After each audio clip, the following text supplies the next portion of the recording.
Most investors don't lose money in the stock market because they picked up bad stock.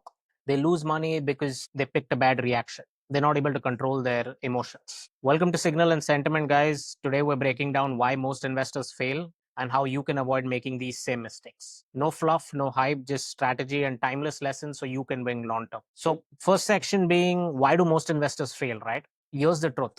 You can have the best research, you can have the best stock, but if your emotions aren't under control, you lose. Let me go through the most common reasons people fail, right? The first reason being panic selling. You're scared, the market's dipped, your stock crashes, and you bail out. You didn't lose because the business failed. You lost because you couldn't hold through volatility. The second reason why most people fail in the stock market is because you're doing something called as FOMO buying, fear of missing out, right? You saw a stock trending on Twitter, Reddit, maybe CNBC. It's already up 70%, but you buy it anyway. Then it dumps and you're left holding the bag. And you keep thinking that it's going to come back to your price that you believed it should be valued at.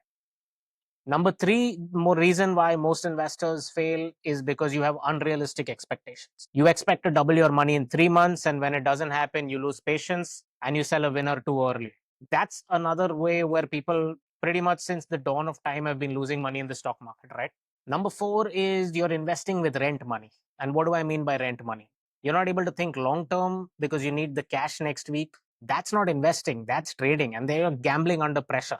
So the truth is that all of these four reasons why people lose money can be overcome. How do you do that? Remember, it's not about the IQ that you have, it's not about how smart you are. It's about something called as EQ, EQ being emotional intelligence. What is emotional intelligence? Warren Buffett clearly said that you don't need to be a genius. What you need is rational temperament.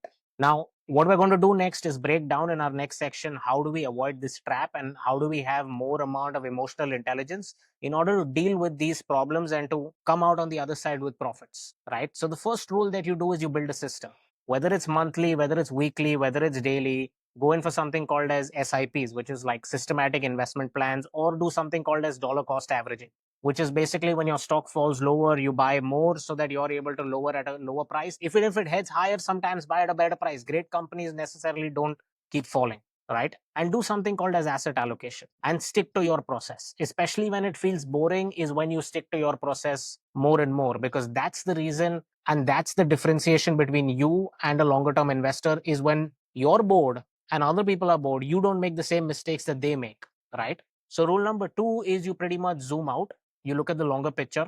When you're in the middle of a crash, it feels like it's the end, the world's going to end, just like we faced since the tariffs that have been going on, even during COVID, right? But when you zoom out, you look at things like 2008, COVID, tech sell offs, they're just speed bumps and long term trends. So just tune out the noise. I mean, in all essence, hot takes get views, right? But you don't need breaking news. You're here to make money. You need business fundamentals. That is more important. Let me give you another rule. Rule number four is knowing yourself. If you're risk averse, don't go chasing for moonshots. Moonshots are basically stocks that can go up 5, 10 times faster than you can blink your eye. But stay away from those. They don't make you money. In the long term, it's not worth it, right? The best strategy is the one that you can actually follow. Always remember that. The best strategy is the one that you can actually follow. And finally, study history. Every mistake you're about to make, somebody's already made it and probably wrote a book about it. Read Howard Marks, read Peter Lynch, read Morgan Housel. Let their pain become your advantage. In closing, guys, look, the market isn't your biggest enemy. Your emotions are. If you want to win, learn to sit tight, build your system, zoom out, and keep your cool when others are losing theirs. Because in the long run, time in the market only works if you stay in it. If you like this breakdown, hit like, drop your thoughts below, subscribe to Signal and Sentiment for more investing content every week. We pretty much do a 7:30.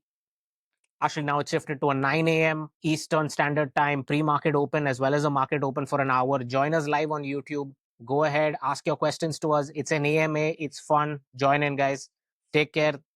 Let's go on to the next one. Thank you so much.